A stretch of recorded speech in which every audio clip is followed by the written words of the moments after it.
అంటే ఒక హీరో ఒక్క హీరోని మెయింటైన్ చేయగాడు, ఇద్దరు హీరోని మెయింటైన్ చేయడు. మావోడేందన్న ఇంత కసితోనుందో, మావోడేందన్న ఇంత ఫైర్తోనుండు, అసలుకి మామూలు లేడు.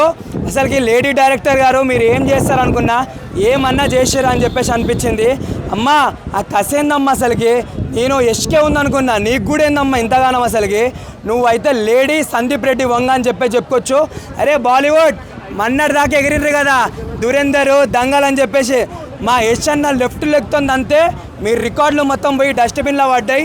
అసలుకి వన్ అండ్ ఓన్లీ కింగ్ ఇవ్వడనుండు, వన్ అండ్ ఓన్లీ బ్లాక్ బస్టర్కి అమ్మమ్మవుడు, ఒక కలెక్షన్ అమ్మమ్మవుడు ఇవ్వడానంటే అది యష్ అన్న అని చెప్పుకోవచ్చు.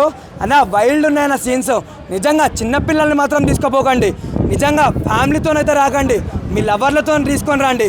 నిజంగా క్రోమ్కి వెళ్ళే పనే లేదు. ఓ అమ్మ మియా ఖలీఫాలు ఇవన్నీ దాటి ఒక రేంజ్లో అయిపోయింది. జానీ సిన్స్లీ వీళ్ళందరూ వేరే రేంజ్కి వస్తారు. నిజంగా అరే మా యష్ అన్నని వాళ్ళని చూస్తే ఈ సినిమాలో నిజంగా క్రోమ్ పేజ్కి అయితే తీసుకుపోతారన్న.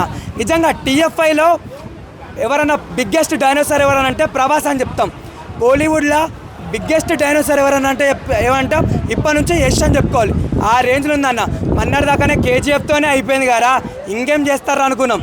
కానీ రొమాన్స్తో వచ్చి నిజంగా ఏమంటారు కైరాని నయనతారని వీళ్ళందరినీ మిక్సీలు వేసుకొని తాగిండు, వాళ్ళకి జీవితాలు లేకుండా చేసిండన్న.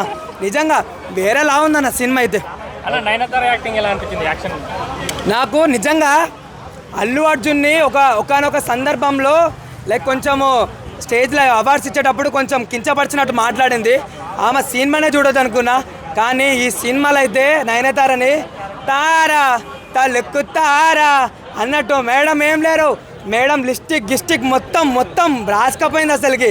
మేడం అయితే మొత్తం సర్వం నాగేషన్ అని చెప్పుకోవచ్చు. సూపర్గా ఉంది అసలుకి, చాలా బాగుంది.